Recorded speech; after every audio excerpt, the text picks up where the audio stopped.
ইন্টারনেটে কিছু সাইট আছে, আমি সেগুলোর নাম বলে জনপ্রিয় করতে চাই না।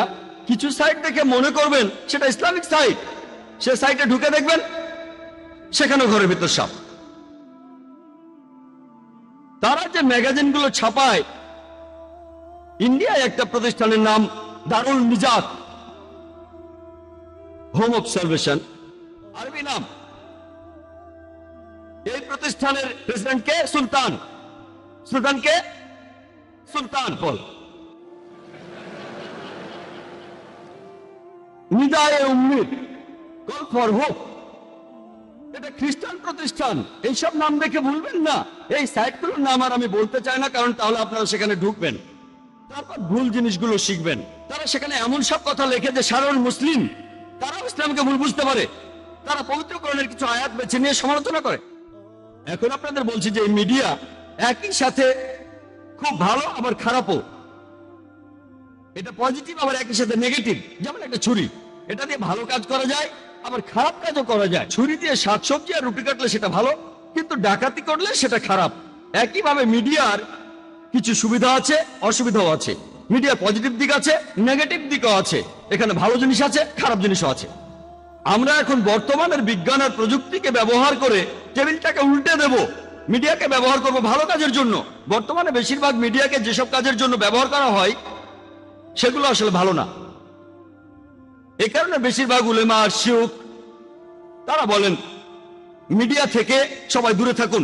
আমি একমত, আমি তাদের বিপক্ষ নই, পক্ষে। কারণ এই স্যাটেলাইট চ্যানেলগুলোর মাধ্যমে আপনার ঘরে যা ঢুকছে তার বেশিরভাগই আপনাকে ইসলাম থেকে দূরে সরিয়ে দেবে, ইসলামের কাছে নিয়ে আসবে না। আর এই পরিসংখ্যান আমাদের বলে যে 1 নম্বর মিডিয়া বর্তমানে হলো television media, television satellite media. পরিসংখ্যান আমাদের বলে এখন পৃথিবীতে 20,000-এরও বেশি টিভি স্টেশন আছে। আর এদের দর্শকে পৃথিবীর 500 কোটি মানুষ। এই পৃথিবীর মোট জনসংখ্যার 80% টেলিভিশন মিডিয়ার আওতার ভেতরে। পরিসংখ্যান এটাই বলছে। আপনাদের বেশিরভাগই এই টেলিভিশন মিডিয়ার আওতার মধ্যে আছেন। পুরো পৃথিবীর 80% মানুষ টেলিভিশন মিডিয়ার আওতার মধ্যে আছেন। 500 কোটি মানুষ। এই মিডিয়ার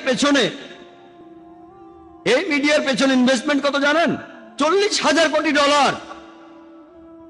লোকজন এই টেলিভিশন মিডিয়াতে ইনভেস্ট করেছে $400 বিলিয়ন, আর তারা 2 হাতে টাকা কামাচ্ছে। এর বেশিরভাগই 98%-এরও বেশি, 99%-এরও বেশি হচ্ছে হারাম।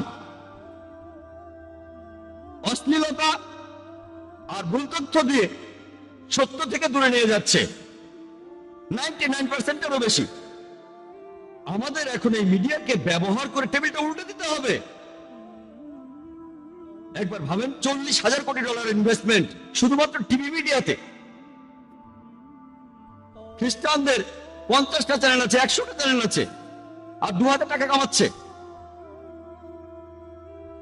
শুধু আমেরিকাতে এই মোট টেলিভিশন স্টেশনের সংখ্যা 1,673টা আছে।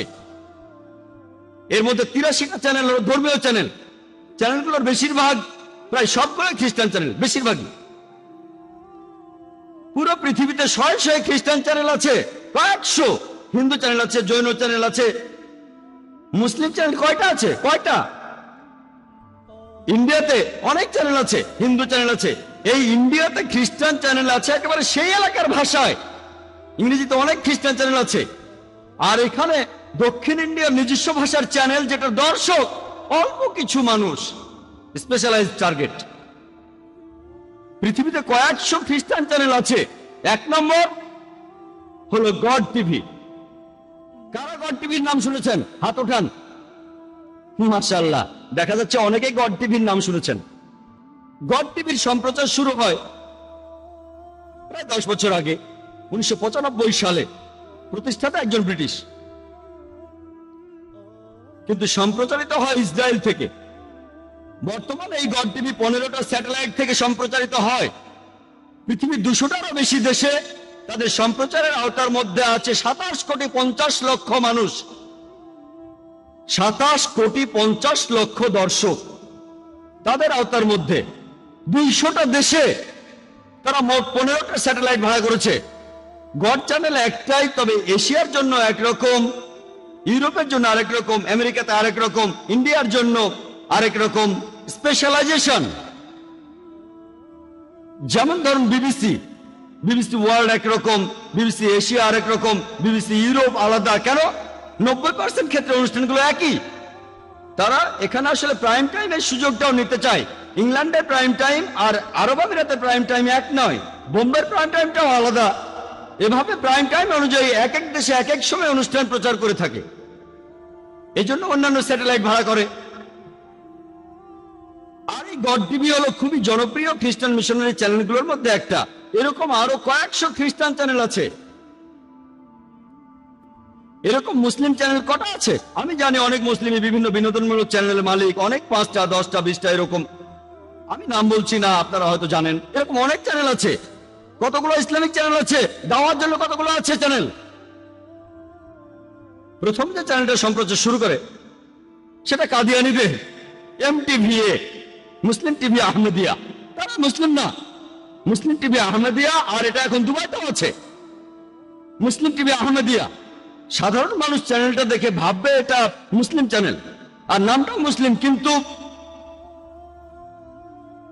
তারা আসলে প্রথাসিদ্ধ মুসলিম না, মুসলিম না। আলহামদুলিল্লাহ, প্রায় 8 বছর আগে প্রথম ইসলামিক চ্যানেল ইকরা টিভির সম্প্রচার শুরু হয়। তবে এই চ্যানেলটা আরবি ভাষায়, তারপর মাজাদ টিভি, তারপর ফজর টিভি। তবে এই সবগুলো চ্যানেলই সম্প্রচারিত হয় আরবি ভাষায়, পুরো পৃথিবীর মুসলিম উম্মার উদ্দেশ্যে। তাদের টার্গেট মার্কেট হলো মধ্যপ্রাচ্য। এই চ্যানেলগুলো ইসলামিক চ্যানেল, তবে দাওয়া চ্যানেল নয়। তারা অমুসলিমদের কাছে ইসলাম প্রচার করছে না, বরং মুসলিমদের জন্য অনুষ্ঠান প্রচার করছে। আরো কিছু চ্যানেল আছে যেগুলো রিজিওনাল, শুধু ইউরোপের জন্য। এরকম বেশ কিছু মুসলিম চ্যানেল এখন আছে। এখন আমাদের প্রয়োজন দিন রাত 24 ঘন্টার একটা দাওয়া চ্যানেল, যেটা ইসলাম প্রচার করবে আর বিভিন্ন ভুল ধারণা দূর করবে, যে ভুলগুলো মিডিয়া ইসলামের বিরুদ্ধে ছড়াচ্ছে। আমি এখানে এসেছিলাম কয়েক বছর আগে, সেবারও এসেছিলাম হোলি কোরআন অ্যাওয়ার্ডের আমন্ত্রণে। আর তখন হেডলাইনে এসেছিল এখানকার পেপারে Khaleej Times, doctor Zakir Naik Islamic TV চালু করার কথা বলেছেন। তখন লেকচার দিয়েছিলাম আলবুমে, টপিক আলাদা ছিল, কিন্তু প্রশ্নোত্তর পর্বে বলেছিলাম মুসলিমদের জন্য এখন প্রয়োজন একটা ফুল টাইম স্যাটেলাইট দাওয়া চ্যানেল ইংরেজি ভাষায়। এটাই আন্তর্জাতিক ভাষা। ইসলামিক নিউজ পেপার আছে, সেটা ছাপা হয় উর্দু ভাষায়। কারা এটা পড়ে? শুধু ইন্ডিয়ার মুসলিমরা বা পাকিস্তানের। আরবি ভাষায় নিউজ পেপার আছে, তবে সেগুলো পড়ে শুধু আরবরা।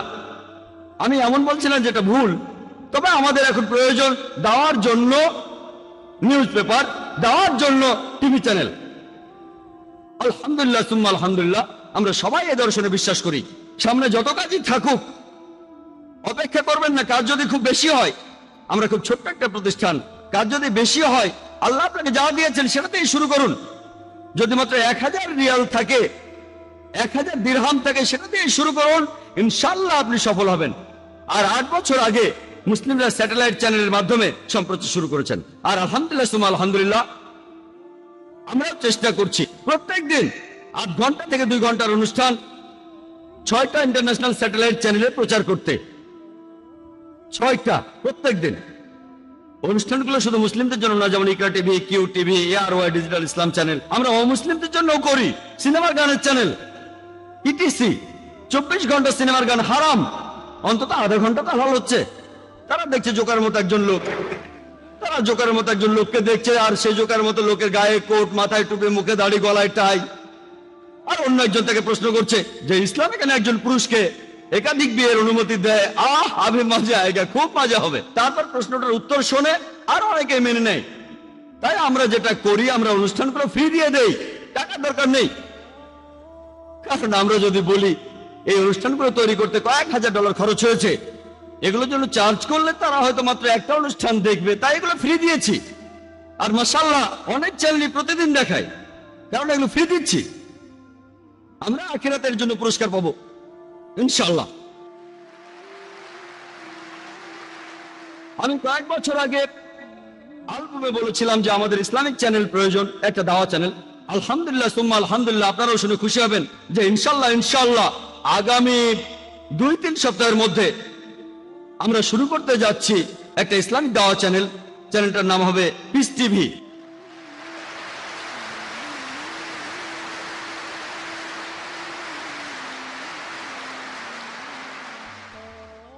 বাজেট খ্রিস্টানদের মতো অত বিশাল না, অত টাকা নেই, আমরা ক্ষুদ্র ক্ষুদ্র মানুষ। আমাদের যা আছে ইনশাআল্লাহ, চ্যানেলটার নাম দিয়েছি পিস টিভি। মিডিয়া যেখানে যুদ্ধ করছে ইসলামের সাথে, তবে আমরা মানবতার জন্য শান্তি চাই। পিস এর আরবি হলো সালাম, আরো একটা হলো ইসলাম। আর ইনশাআল্লাহ এটা হবে ইসলামিক দাওয়া চ্যানেল। এর সম্প্রচার হবে ইউরোপ, অস্ট্রেলিয়া, আফ্রিকা, মধ্যপ্রাচ্য আর এশিয়ায়। প্রচারিত হবে প্যান এম স্যাট 10 থেকে প্রথম দিকে। পরবর্তীতে কয়েক মাস পরে আমরা ইউএসএ তো যাবো ইনশাআল্লাহ। আর তারপর আশা করি 1 বছরের মধ্যে ইনশাআল্লাহ পুরো পৃথিবীকেই কভার করতে পারবো ইনশাআল্লাহ। এটা প্রধানত একটা ইংরেজি স্যাটেলাইট চ্যানেল, তবে যে সময়টা প্রাইম টাইম না সে সময়টাও কাজে লাগাতে চাই। যে সময়টা ইউরোপ বা ইংলিশ দেশে প্রাইম টাইম না, ইন্ডিয়া আর পাকিস্তানের প্রাইম টাইম, তখন আমাদের অনুষ্ঠানগুলো দেখানো হবে হিন্দি আর উর্দুতে, যাতে করে ইন্ডিয়ার অমুসলিমদের অনুষ্ঠানগুলো দেখাতে পারি আমরা। তাহলে 25% অনুষ্ঠান হবে হিন্দি আর উর্দুতে, 75% হবে ইংরেজিতে ইনশাআল্লাহ। আপনাদের অনুরোধ করবো আমাদের জন্য দোয়া করতে, যে ইনশাআল্লাহ এই পিস টিভির মাধ্যমে আমরা এই শান্তি ধর্মটাকে পুরো পৃথিবীতে ছড়িয়ে দেব ইনশাআল্লাহ।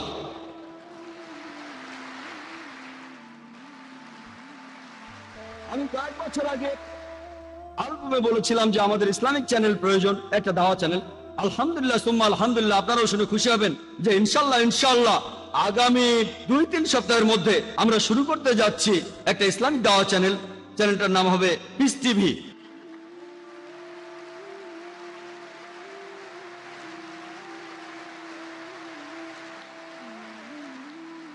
বাজেট খ্রিস্টানদের মতো অত বিশাল না, অত টাকা নেই, আমরা ক্ষুদ্র ক্ষুদ্র মানুষ। আমাদের যা আছে ইনশাআল্লাহ, চ্যানেলটার নাম দিয়েছি পিস টিভি। মিডিয়া যেখানে যুদ্ধ করছে ইসলামের সাথে, তবে আমরা মানবতার জন্য শান্তি চাই। পিস এর আরবি হলো সালাম, আরো একটা হলো ইসলাম। আর ইনশাআল্লাহ এটা হবে ইসলামিক দাওয়া চ্যানেল। এর সম্প্রচার হবে ইউরোপ, অস্ট্রেলিয়া, আফ্রিকা, মধ্যপ্রাচ্য আর এশিয়ায়। প্রচারিত হবে প্যান এম স্যাট 10 থেকে প্রথম দিকে। পরবর্তীতে কয়েক মাস পরে আমরা ইউএসএ তো যাবো ইনশাআল্লাহ। আর তারপর আশা করি 1 বছরের মধ্যে ইনশাআল্লাহ পুরো পৃথিবীকেই কভার করতে পারবো ইনশাআল্লাহ। এটা প্রধানত একটা ইংরেজি স্যাটেলাইট চ্যানেল, তবে যে সময়টা প্রাইম টাইম না সে সময়টাও কাজে লাগাতে চাই। যে সময়টা ইউরোপ বা ইংলিশ দেশে প্রাইম টাইম না, ইন্ডিয়া আর পাকিস্তানের প্রাইম টাইম, তখন আমাদের অনুষ্ঠানগুলো দেখানো হবে হিন্দি আর উর্দুতে, যাতে করে ইন্ডিয়ার অমুসলিমদের অনুষ্ঠানগুলো দেখাতে পারি আমরা। তাহলে 25% অনুষ্ঠান হবে হিন্দি আর উর্দুতে, 75% হবে ইংরেজিতে ইনশাআল্লাহ। আপনাদের অনুরোধ করবো আমাদের জন্য দোয়া করতে, যে ইনশাআল্লাহ এই পিস টিভির মাধ্যমে আমরা এই শান্তি ধর্মটাকে পুরো পৃথিবীতে ছড়িয়ে দেব ইনশাআল্লাহ। মুসলিমদের এটা জানতে হবে যে কিভাবে টেবিলটা উল্টে দেওয়া যায়। আমার লেকচার শেষ করার আগে আমি একটা উদাহরণ দেব। গত কয়েক মাস ধরে আপনারা যারা ভারত উপমহাদেশের অধিবাসী, এখন অবশ্য সেটা আন্তর্জাতিক খবর, আপনারা হয়তো সানিয়া মির্জার খবরটা শুনেছেন। সানিয়া মির্জার নাম শুনেছেন? বাহ বাহ, মাশাআল্লাহ, সবাই জানেন দেখছি। কেন? কারণ হলো মিডিয়া। সবাই সানিয়া মির্জাকে চেনে। কিভাবে? কারণ মিডিয়া চিনিয়েছে। এই মিডিয়ায় তাকে দিয়েছে পাবলিসিটি। এর কারণটা জানেন কেন? কারণ সে একজন মুসলিম। শুধু মুসলিম হওয়ার কারণে না, কারণ সে মুসলিম হয়ে এমন ড্রেস পরেছে, স্কার্ট আর শর্টস। আর তারপরে টাইম ম্যাগাজিন পত্রিকাতে সম্ভবত সেপ্টেম্বরের শেষ সপ্তাহ বা অক্টোবরের প্রথম সপ্তাহে 2005 সালে তার ছবি প্রচ্ছদে। স্কার্ট পরে সে টেনিস খেলছে। কেন জানেন? কেন? আমরা সবাই জানি। গত বেশ কয়েক মাস ধরে মিডিয়া একটা নতুন খবর এসেছে যে ফতোয়া জারি করা হয়েছে, সানিয়া মির্জা যে ড্রেস পরে মিনি স্কার্ট, সেটা হারাম, এটা নিষিদ্ধ। তখন এটা নিয়ে খুব হইচই হয়ে গেল। সব মিডিয়া টিভি চ্যানেলগুলো মুসলিম ওলামা বিশেষজ্ঞদের কাছে গেল যে এটা ঠিক না ভুল। সবাই তখন বললো এটা হারাম হারাম হারাম, আর তখন খবরটা ছড়িয়ে পড়লো। মিডিয়া ঠিক এই কাজটাই করে, ইনফরমেশন জোগাড় করে, তারপর যেভাবে উপস্থাপন করে তখন অমুসলিমরা ভাববে এটা কোন ধরনের ধর্ম। একজন মহিলা খেলাধুলা করছে আর ধর্ম তাকে বাধা দিচ্ছে। ইসলাম ধর্মের নিয়ম কারণ আমরা বদলাতে পারবো না, যেটা ভুল সেটা ভুল, কিন্তু কিভাবে বলছেন সেটাই ইম্পর্টেন্ট। আল্লাহ পবিত্র কোরআনে সূরা নাহলের 125 নম্বর আয়াতে উল্লেখ করেছেন, উদু ইলা সাবিলি রাব্বিকা বিল হিকমা ওয়াল মাউযিজাতিল হাসানা ওয়াজাদিলহুম বিল্লাতি আহসান। প্রতিপালকের পথে মানুষকে আহ্বান করো হিকমত ও সদুপদেশ দ্বারা, এবং তাদের সাথে তর্ক করো ও যুক্তি দেখাও সবচেয়ে উত্তম ও গ্রহণযোগ্য পন্থায়। আমাকে যখন প্রশ্নটা করা হলো, আমি সাধারণত মিডিয়ার সামনে কথা বলি না, এটা অবশ্য অন্য কারণ আছে, নর্মাল মিডিয়াগুলো, এর কারণটা আমি পরে বলবো, আমি কারণটা বলবো। তবে বোম্বেতে আমরা প্রতি সপ্তাহে লেকচার আয়োজন করি, প্রশ্নোত্তর পর্ব থাকে। সেই লেকচারে কয়েকশো মানুষ এসেছিল। একজন আমাকে এই প্রশ্নটা করেছিল, আমি তাকে বলেছিলাম আমাদের জানা উচিত কিভাবে মিডিয়ার সাথে কথা বলতে হবে। আমি প্রথমে আন্তর্জাতিক মিডিয়াকে প্রশ্ন করব যে আপনারা কেন প্রশ্নটা করছেন মুসলিম ওলামাদের, মুসলিম শিয়ুখদের আর বিশেষজ্ঞদের, যে সানিয়া মির্জা যে পোশাকটা পরছে সেটা ঠিক না ভুল। সে তো র্যাঙ্কিং এ 34 নম্বর। কত নম্বর? 34 নম্বর। আপনারা কেন এই প্রশ্নটা কোনো খ্রিস্টান ধর্মযাজককে করছেন না সেরেনা উইলিয়ামসের ব্যাপারে? সেরেনা উইলিয়ামস র্যাঙ্কিং এ 1 নম্বর। আপনারা কেন খ্রিস্টান ধর্মযাজকদের প্রশ্নটা করছেন না যে সেরেনা উইলিয়ামস যে পোশাকটা পরে সেটা ঠিক না ভুল? তাদের প্রশ্ন করুন না। আপনারা ভ্যাটিকান সিটির পোপের কাছে প্রশ্ন করুন, সেরেনা উইলিয়ামস যে পোশাকটা পরে, অথবা সানিয়া মির্জার আগে যারা আছে 33 জন, তাদের অধিকাংশই হচ্ছে খ্রিস্টান। আপনারা খ্রিস্টান ধর্মযাজক আর পোপকে প্রশ্ন করুন তাদের পোশাকটা ঠিক না ভুল। খ্রিস্টানদের বাইবেল পড়লে দেখবেন, বাইবেলের বুক অব ডিউটেরোনমি বলছে 22 নম্বর অধ্যায়ের 5 নম্বর অনুচ্ছেদে মহিলারা এমন কোন পোশাক পরবে না যেটা পুরুষের পোশাকের মতো, পুরুষরা মহিলাদের পোশাক পরবে না। যারা এমনটা করবে তারা প্রভুর ঘৃণার পাত্র হবে। 1 তিমথি 2 নম্বর অধ্যায় 9 অনুচ্ছেদে আছে যে মহিলারা পোশাক পরবে শালীনতার সাথে, সংযমের সাথে। তারা কোন রকম অলংকৃত চুল পরবে না, অথবা স্বর্ণ বা মুক্তা বা দামি পোশাক পরবে না। একজন খ্রিস্টান মহিলারও শরীর ঢেকে রাখা উচিত। আপনারা খ্রিস্টান নানদের ঠিক সেভাবেই দেখেন। নানদের কেমন দেখেছেন? তাদেরকে মুসলিম মহিলাদের মতোই দেখায়। আপনারা যদি কখনো মাদার মেরির ছবি দেখে থাকেন, তাকে আল্লাহ শান্তিতে রাখুন, তার শরীরও মাথা থেকে পা পর্যন্ত ঢাকা, শুধু মুখ আর কবজি পর্যন্ত হাত খোলা। আপনারা বরং পোপকে জিজ্ঞেস করুন বা খ্রিস্টান ধর্মযাজকদের, যদি একজন নান তার হিজাব ছেড়ে মিনি স্কার্ট পরে টেনিস খেলে, তখন তিনি কোন ফতোয়া দেবেন? তিনি তখন কি বলবেন? আমাদের ধর্মে প্রত্যেক মুসলিম নারী, প্রত্যেক মুসলিম মহিলা ধার্মিক। খ্রিস্টানদের কাছে নানরা যেমন ধার্মিক, তারা সবাই শালীন। মিডিয়াকে ঠিক এইভাবেই উত্তর দিতে হবে। এ ব্যাপারে মুসলিমদের মধ্যেও দুটো ভাগ ছিল। বেশিরভাগ ওলামা আর শিয়ুখ তারা বলেছেন এটা ভুল। তাদের কেউ কেউ তখনই ফতোয়া জারি করে দিলেন। তবে তখন কিছু তথাকথিত আধুনিক মুসলিম তারা কি বলেছিল জানেন? খেলাধুলার মধ্যে ইসলাম ধর্ম নাক গলাচ্ছে কেন? একজন মুসলিম পলিটিশিয়ান বলেছেন এই শিয়ুখরা, এই ওলামাগণ খেলাধুলা সম্পর্কে কিছু জানে না, তাই তারা চুপ থাকলেই ভালো। আমি সেই পলিটিশিয়ানকে বলছি, আপনি যদি ইসলাম সম্পর্কে না জানেন তাহলে আপনারই চুপ থাকা ভালো। এক হিন্দু পলিটিশিয়ান যিনি বলেছিলেন যে সানিয়া মির্জা আমাদের দেশের একটা গর্ব।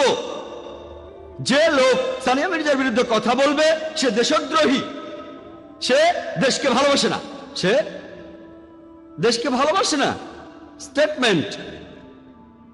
আমি বলেছিলাম যে লোক সানিয়া মির্জার এই পোশাকটাকে সমর্থন করে সে বেদের বিরুদ্ধে কথা বলছে। কারণ হিন্দুদের বেদ বলছে, ঋগ্বেদের 10 নম্বর গ্রন্থের 85 নম্বর অনুচ্ছেদের 30 পরিচ্ছেদে মহিলারা পুরুষদের মতো পোশাক পরবে না, আর পুরুষরাও তাদের স্ত্রীদের মতো পোশাক পরবে না। এরপর ঋগ্বেদে আছে 8 নম্বর গ্রন্থের 33 অনুচ্ছেদের 19 নম্বর পরিচ্ছেদে বলা হয়েছে যে ব্রহ্মা মহান ঈশ্বর তোমাদের নারী বানিয়েছেন, তার দৃষ্টি আনত করো আর পর্দার আড়ালে থাকো। তাহলে হিন্দু ধর্মগ্রন্থ বলছে স্কার্ট পরা হারাম। তাহলে যেসব ইন্ডিয়ান স্কার্ট পরাকে সমর্থন করেন, আমি তাদের বলছি এই হিন্দু পলিটিশিয়ান তার ধর্মগ্রন্থের বিরুদ্ধে কথা বলেছেন। এভাবে টেবিলটাকে উল্টে দেন। আমাদের দিকে কেন গুলি ছোড়া হবে? হিন্দুদের জিজ্ঞেস করেন না। এটা কি ইন্ডিয়ান কালচার? এছাড়াও আরেকজন হিন্দু পলিটিশিয়ান তিনি বলেছিলেন যে এটা হলো ইন্টারন্যাশনাল স্পোর্টস। এইসব পলিটিশিয়ানরা আসলে সবাই এক, হোক হিন্দু, মুসলিম বা খ্রিস্টান, তাদের বেশিরভাগই নিজেদের স্বার্থ উদ্ধারের জন্য লড়াই করে যাচ্ছে। এই হিন্দু পলিটিশিয়ান তখন বললেন এটা ইন্টারন্যাশনাল স্পোর্টস, তাই তাকে এখানে তাদের নিয়ম অনুযায়ী পোশাক পরতে হবে। আর মানুষজন জানে না যে পোশাকটা পরে এতে করে তার পারফরমেন্স ভালো হয়। আচ্ছা ঠিক আছে, মানলাম, এটা মেনে নিলাম, এই পোশাকটা পড়তে বলা হয়, হয়তো পারফরমেন্স ভালো হয়, কতখানি, 0.5%, 1%, মেনে নিলাম, তর্ক করব না। কিন্তু যদি ইতিহাস দেখেন 15 বছর আগে, 20 বছর আগে, 25 বছর আগে, তখন মহিলারা তারা যখন ব্যাডমিন্টন টাইপের কিছু খেলতো তাদের পুরো শরীর ঢাকা থাকতো। এমনকি ইরানেও দেখবেন মহিলারা তাদের পুরো শরীর ঢেকে স্কার্ফ পরে খেলছে। যদি আপনার কথা মেনেও নেই যে পারফরমেন্স ভালো হয় এই শর্টস পরলে, আমি আপনাকে প্রশ্ন করছি, আগামীকাল যদি বিচ ভলিবল ইন্টারন্যাশনাল স্পোর্টস হয়, আপনার মেয়েকে কি বিকিনি পরিয়ে সেখানে খেলতে পাঠাবেন? আগামীকাল যদি বিচ ভলিবল ইন্টারন্যাশনাল স্পোর্টস হয়, আপনার মেয়েকে কি বিকিনি পরিয়ে সেখানে খেলতে পাঠাবেন? ইন্ডিয়ান কালচার কি এটার অনুমতি দেয়? তারপর তারা বলবেন সুইমিং এ প্রতিযোগীরা কম পোশাক পরে ভালোভাবে সাঁতার কাটার জন্য, এজন্য পুরুষরা শুধু একটা ব্রিফ পরে আর মহিলারা বিকিনি পরে। তবে আপনাদের এটাও বুঝতে হবে, মানতে হবে, যদি কোনো পোশাক না পরেন পারফরমেন্স আরো ভালো হবে। তাহলে কি মহিলাদের নগ্ন হয়ে সাঁতার কাটতে বলবেন? এই দ্বিমুখী নীতি কেন?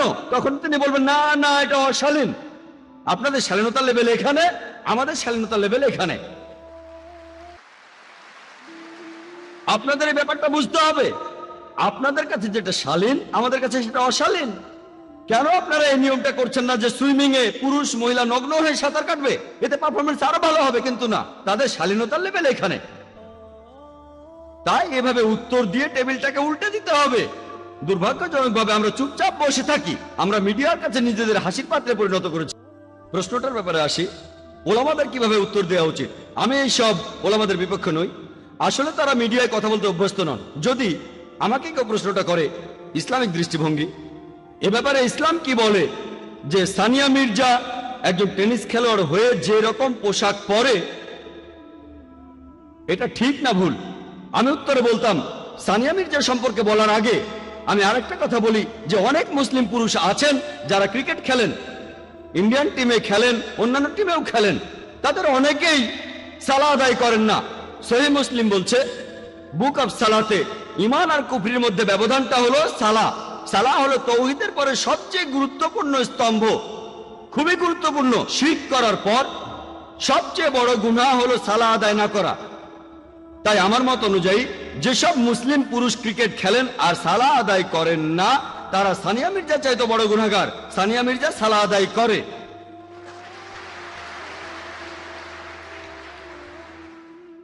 মুসলিম অভিনেতা অভিনেত্রীরা তারা পর্দায় শিরক করছে, তারা বড় গুনাহগার। আমি সানিয়া মির্জার পক্ষ নিয়ে কথা বলছি না, একথা মানবো সানিয়া মির্জা যে পোশাক পরে সেটা ইসলামের নিয়মের বিরুদ্ধে, এটা হারাম। তবে এই কথা বলার আগে আবহাওয়াটা বদলে দিলাম, এটাই হিকমা। পরিস্থিতি বদলে দিচ্ছি। যখনই বলছি খ্রিস্টান ধর্ম এটার বিরুদ্ধে, তারা তখন চুপ হয়ে যাচ্ছে। হিন্দু ধর্ম এটার বিরুদ্ধে, চুপ হয়ে যাচ্ছে। ইহুদি ধর্ম এটার বিরুদ্ধে, তারাও চুপ হয়ে যাচ্ছে। আমি ক্রিকেট খেলা নিয়ে বলেছি, আমি সুইমিং নিয়ে বলেছি। তারপর যখন উত্তরটা দিলাম যেটা হারাম, তখন এই উত্তরটা তাদের গলা দিয়ে নামবে। তা না হলে উত্তরটা তারা হজমই করতে পারবে না। আমি বলেছি এটা ভালো, সানিয়া মির্জা অন্তত পক্ষে সালাহ আদায় করে, সে কম গুনাহগার অন্তত ওই মুসলিম ক্রিকেটারদের চাইতে যারা সালাহ আদায় করে না। 4 দিন খেলছে, 5 দিন খেলছে, সালাবাদ। আল্লাহ আমাদের সালাহ আদায় করার নির্দেশ দিয়েছেন। হয়তো ভবিষ্যতে সানিয়া মির্জা ইসলামিক পোশাক পরবে ইনশাআল্লাহ।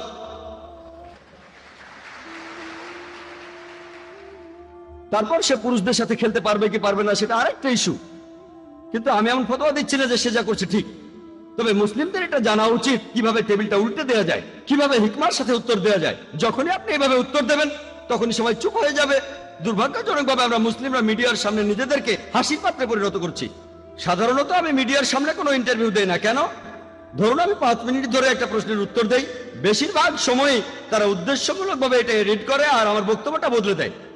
মাঝে মধ্যে সময়ের স্বল্পতার কারণে সেটাকে ছোট করে আর না বুঝেই তারা বক্তব্যটাকে বদলে দেয়।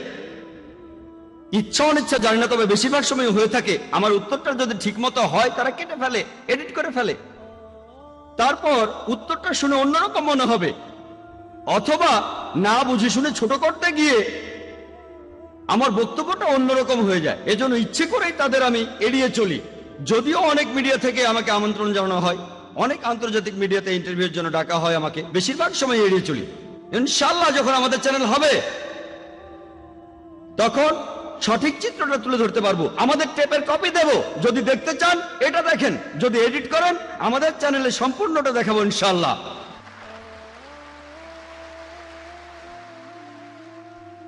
একটা চ্যানেল শুরু করা নিঃসন্দেহে খুবই কঠিন কাজ, আর তারপর একটা চ্যানেল শুরু করে কোরআন এবং সহিহ হাদিস অনুযায়ী সেটাকে চালানো, সেটা আরো কঠিন কাজ। ইনশাআল্লাহ আমি আল্লাহর কাছে দোয়া করছি, আপনারাও দোয়া করবেন যাতে সঠিক পথে চলতে পারি, কোরআন সহিহ হাদিস মেনে চলতে পারি, আর যেন এভাবে ইসলামকে ছড়াতে পারি। আমার লেকচার শেষ করার আগে পবিত্র কোরআনের একটি উদ্ধৃতি দিচ্ছি। সূরা ইসরার 81 নম্বর আয়াতে বলা হয়েছে, وقل جاء الحق وزهق الباطل إن الباطل كان زهوقا। যখন সত্য এসে মিথ্যের সামনে দাঁড়ায় মিথ্যে বিলুপ্ত হয়ে যায়, কারণ মিথ্যা প্রকৃতিগত কারণে বিলুপ্ত হয়ে যাবে। ওয়া আখিরু দাওয়ানা আলহামদুলিল্লাহি রাব্বিল আলামিন।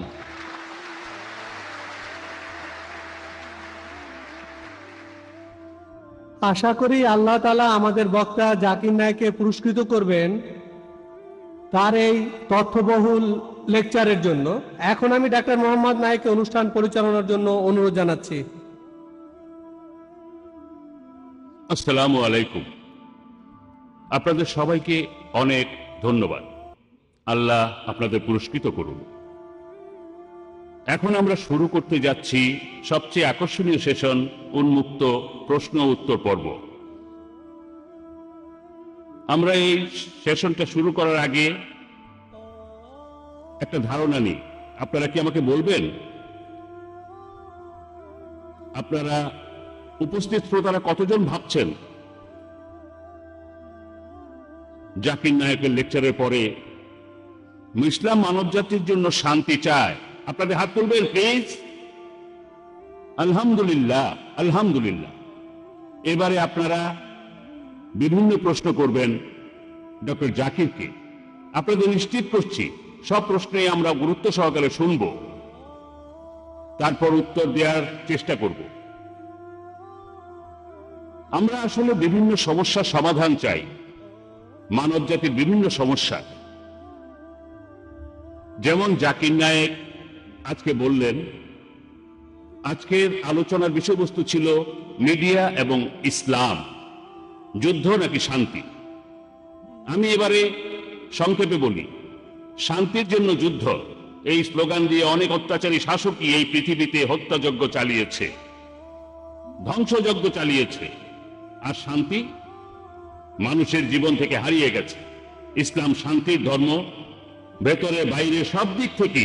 তাই আমরা ইহকাল আর পরকালে শান্তির জন্য ইসলামের প্রচার চালিয়ে যাব। আজকে আমাদের সামনে উপস্থিত আছেন ডক্টর জাকির নায়েক, যিনি এইসব ব্যাপারে একজন বিশেষজ্ঞ। আর ডক্টর জাকির নায়েকের লেকচারের মাধ্যমে আপনারা সেই কথাগুলোই এতক্ষণ ধরে শুনলেন।